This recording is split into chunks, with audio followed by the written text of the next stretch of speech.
Quien no tiene ya más que un momento de vida, nada tiene que ocultar. De mi país y de mi familia poco tengo que decir. Malos procedimientos y la acumulación de los años me han hecho extraño al uno y a la otra. Mi patrimonio me permitió aprovecharme de una educación poco común y una propensión contemplativa de mi genio me hizo apto para clasificar metódicamente todo ese material de instrucción diligente acumulado por un estudio precoz. Hacían sobre todo mis delirios las obras de los filósofos alemanes, lo que no procedía de una desacordada admiración de su elocuente locura, sino del placer que, gracias a mis hábitos de rígido analista, tenía en reconocer sus extravíos y sus errores. Se me ha reprendido la avidez de mi ingenio. Se me ha imputado como un crimen la falta de imaginativa y el pirronismo de mis opiniones ha hecho de mí, entre los que me conocían, un hombre famoso. Lo que yo creo es que una exagerada afición a la filosofía física ha impregnado mi espíritu de uno de los defectos más comunes en este siglo. Quiero decir, del hábito de referir a esta ciencia aun las circunstancias menos susceptibles de semejante relación. Sobre todo, nadie estaba menos expuesto que yo a dejarse arrastrar fuera de la severa jurisdicción de la verdad por los fuegos fatuos de la superstición. He creído conveniente hacer esta explicación preliminar por el recelo de que la increíble recitación que voy a hacer no se considere más bien como el frenesí de una imaginación extraviada que como la experiencia positiva de un espíritu para quien las elucubraciones de la fantasía han sido letra muerta y nula. Después de varios años consumidos en un largo viaje, me embarqué en el año 1800 en Batavia, en la populosa y rica isla de Java, para visitar el archipiélago de las Islas de la Sonda. Me puse en marcha como pasajero sin otro objeto que una nerviosa instabilidad que me atormentaba como un mal espíritu. Nuestro buque era un bergantín como de 400 toneladas, forrado en cobre y construido en Bombay, en el astillero de Malabar. Iba cargado de algodón lanar y aceite de las laquedivas. Llevábamos a bordo también jarcia de cocotero, azúcar de palma, aceite de manteca hervida, nueces de coco y algunas cajas de opio. El arrumaje o cargamento estaba mal hecho y por consecuencia el buque cargaba de costado. Hicímonos a la vela con una brisita escasa y durante varios días quedamos a lo largo de la costa oriental de Java sin otro incidente para distraer la monotonía de nuestra marcha que el encuentro de algunos pequeños barquichuelos del archipiélago en que nos encontrábamos engolfados. Una tarde, estando apoyado en la balaustrada de la dunela o toldilla, observé una nube muy extraña y aislada hacia el noroeste, muy notable por su color y por ser la primera que habíamos visto desde nuestra salida de Batavia. Continué observándola hasta después de puesto el sol, en cuyo tiempo se extendió casi repentinamente de este a oeste, cortando el horizonte como una banda muy marcada de vapor y apareciendo como una línea muy baja de costa. Me llamó después la atención el aspecto rojo oscuro de la luna y el carácter particular del mar, que sufría un cambio rápido y cuyas aguas parecían más transparentes que de costumbre. Podía ver distintamente el fondo, no obstante que la sonda nos marcaba 15 brazas de profundidad. El aire se había hecho extremadamente cálido y bochornoso, y se cargaba de exhalaciones parecidas a las que se levantan del hierro candente o de un brasero de carbón al encenderse. Al entrar la noche cesó toda brisa y fuimos cogidos por una calma chicha como no es posible concebirla. La llama de una bujía se levantaba derecha y sin oscilar, y un cabello largo, cogido entre los dedos, caía perpendicular sin el menor movimiento. Sin embargo, como el capitán decía no ver síntoma alguno alarmante, y como declinábamos hacia la costa por el través, mandó cargar las velas y echar el áncora. No se puso vigía de cuarto, y como la tripulación se componía principalmente de malayos, se acostó deliberadamente sobre cubierta. Yo bajé a la cámara no sin el perfecto presentimiento de una catástrofe, porque, en realidad, Todos aquellos síntomas me hacían temer un simoún. Expuse mis temores al capitán, mas no hizo caso de lo que decía y se apartó de mí sin dignarse contestarme. Sin embargo, el desasosiego no me dejó dormir, y a cosa de medianoche subí al puente. Al poner el pie en el último escalón, quedé aterrado al oír un murmullo parecido al que produce la revolución rápida de una rueda de molino, y antes de que pudiese averiguar la causa, sentí que el navío se estremecía por su centro. Al mismo tiempo, un golpe de mar nos echó de costado y, cogiendo por cima de nosotros, barrió completamente el puente de adelante a atrás.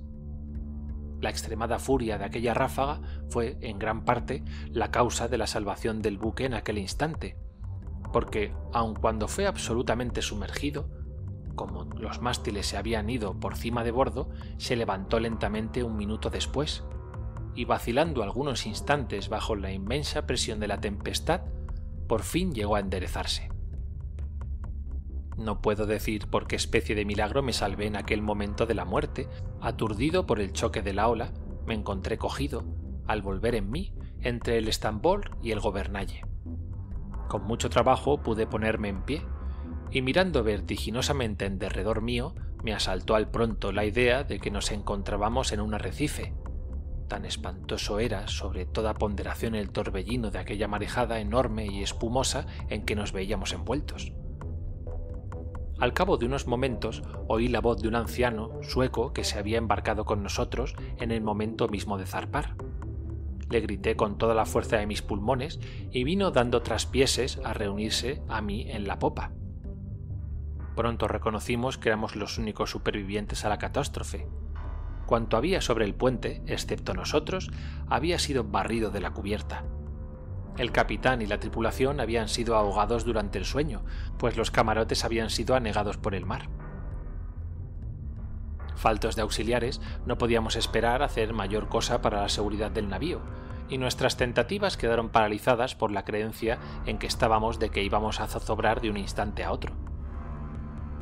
El cable se había hecho pedazos como una hebra deshilachada al primer soplo del huracán. A no haber sido así, hubiéramos sido sumergidos momentáneamente.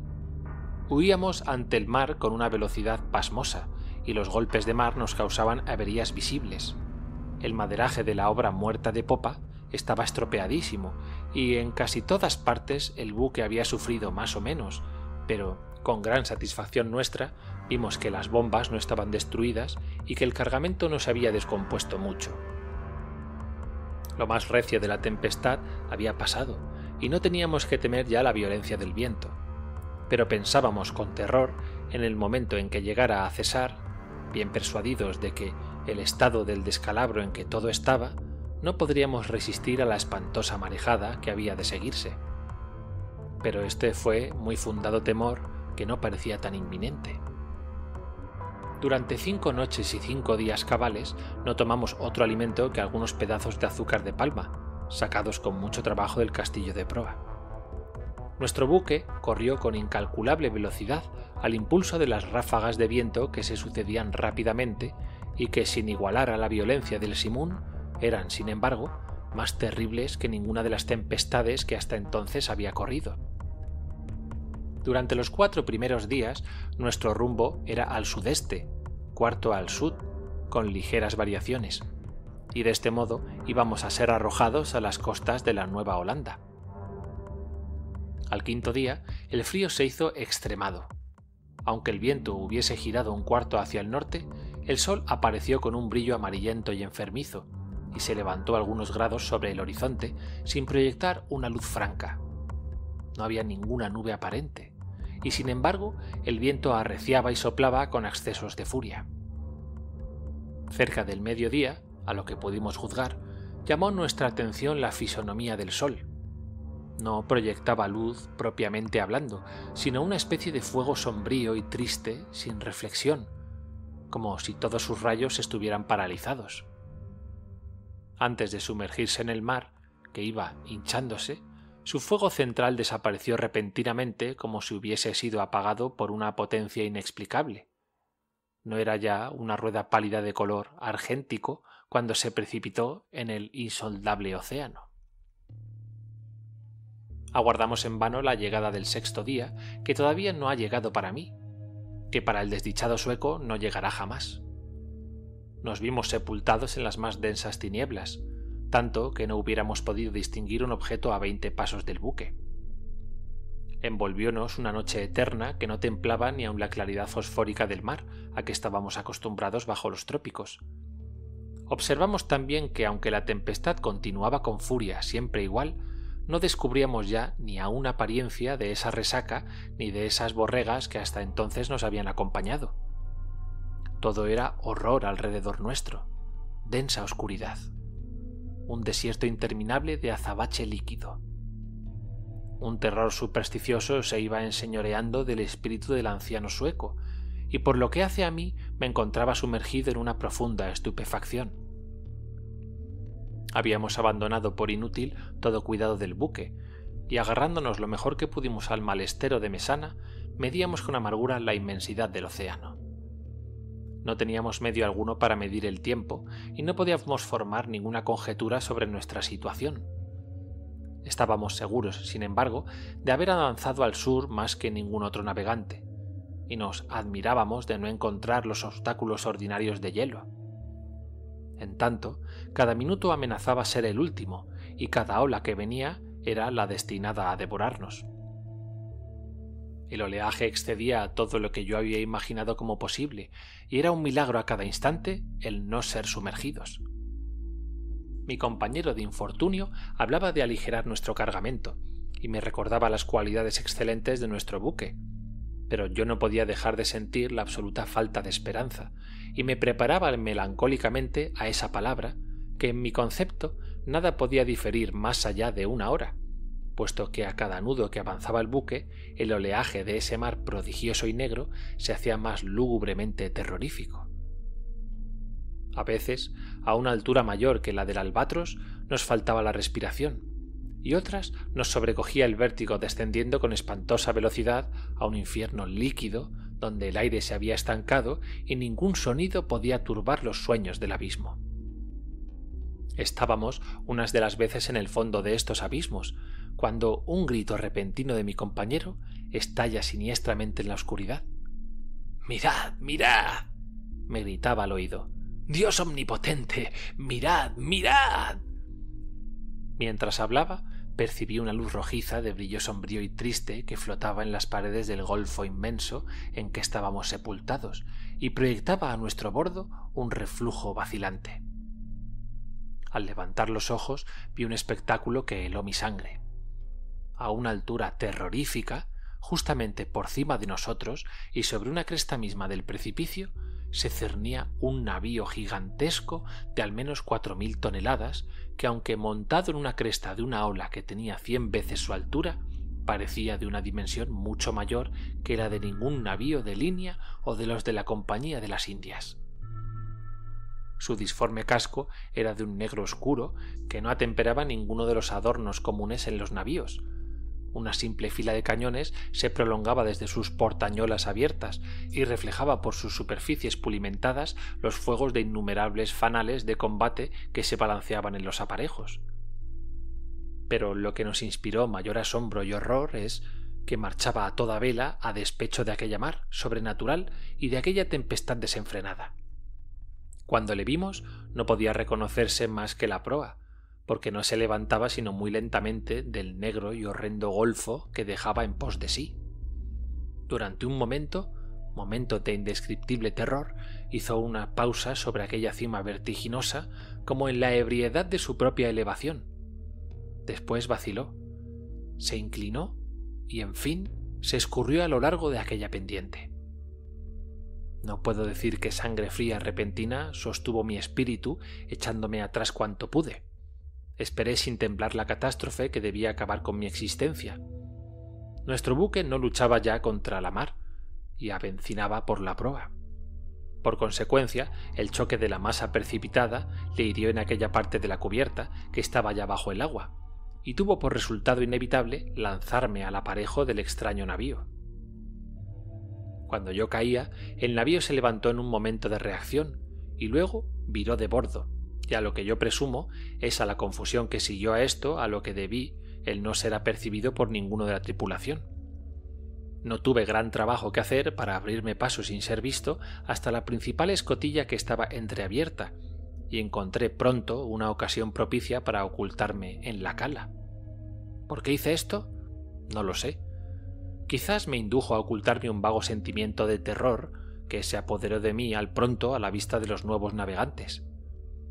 No me di prisa a mostrarme a una raza de gentes que, por el rápido examen que había podido hacer de ellos, me habían ofrecido el carácter de una indefinible extrañeza y tantos motivos de duda y aprensión. Así es que mi primer cuidado fue procurarme un escondite en la bodega. Quité una pequeña parte del falso bordaje de manera que me proporcionase un asilo cómodo entre las enormes cotillas del barco.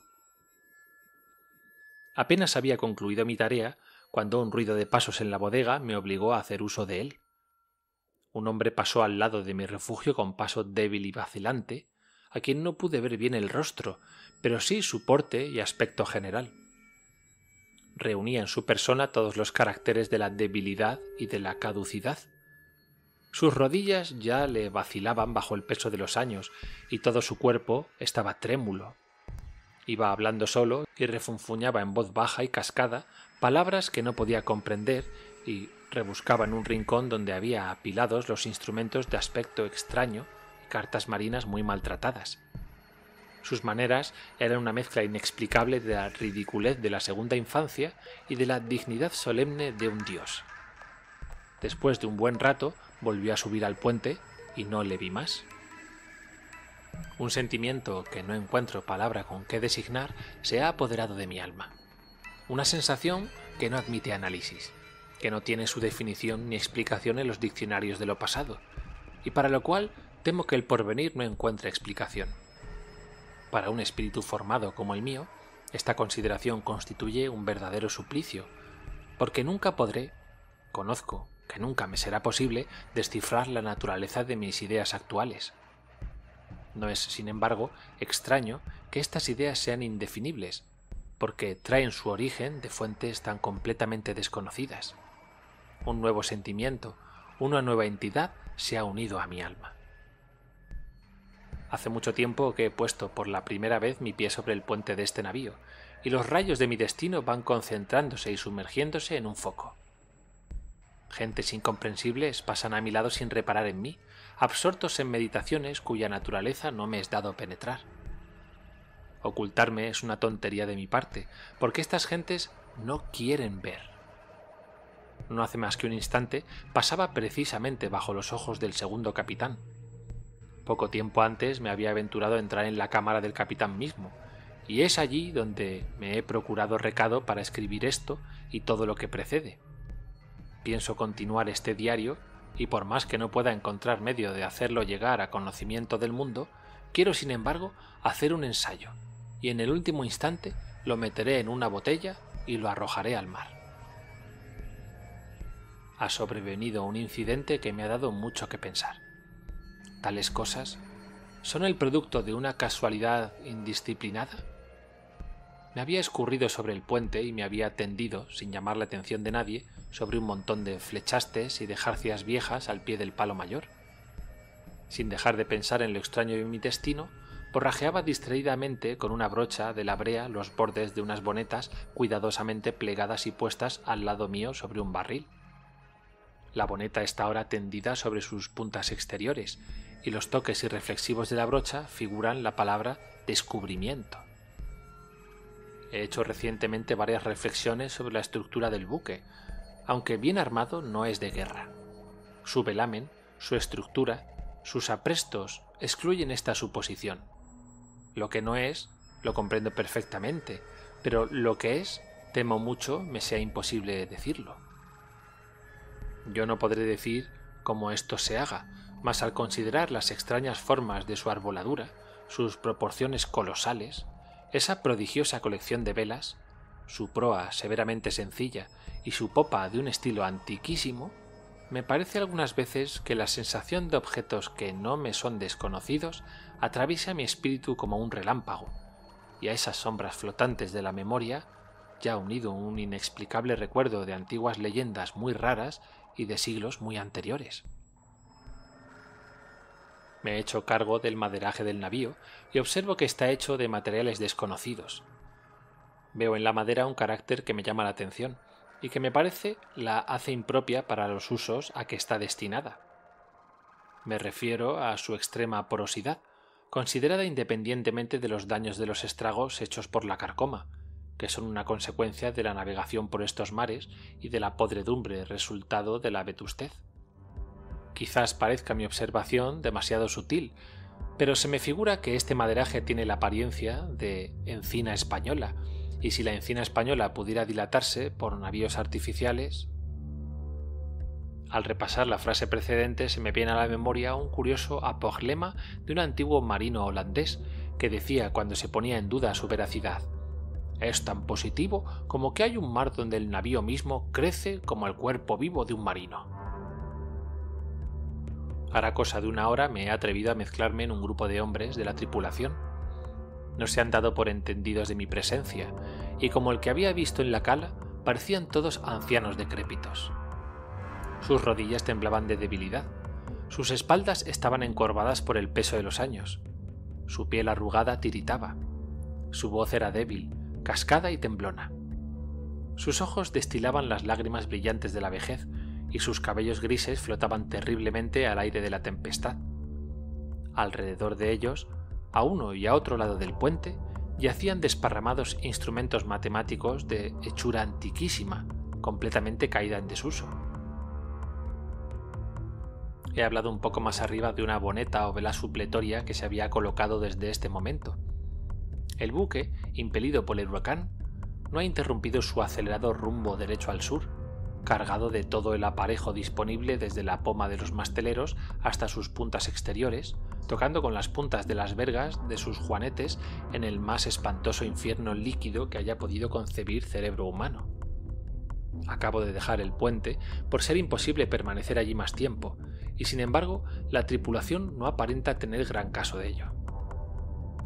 En mi concepto, es un milagro asombroso que tan enorme masa no se sumerja enseguida y para siempre.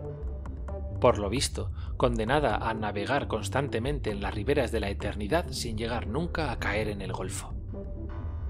Corremos con la velocidad de la golondrina de un mar sobre montañas de agua 1000 veces más terroríficas que todo lo que yo he visto, y olas colosales levantan sus masas sobre nosotros como demonios del abismo, pero como demonios que se contentan con simples amenazas o a quienes estuviera prohibido ofendernos.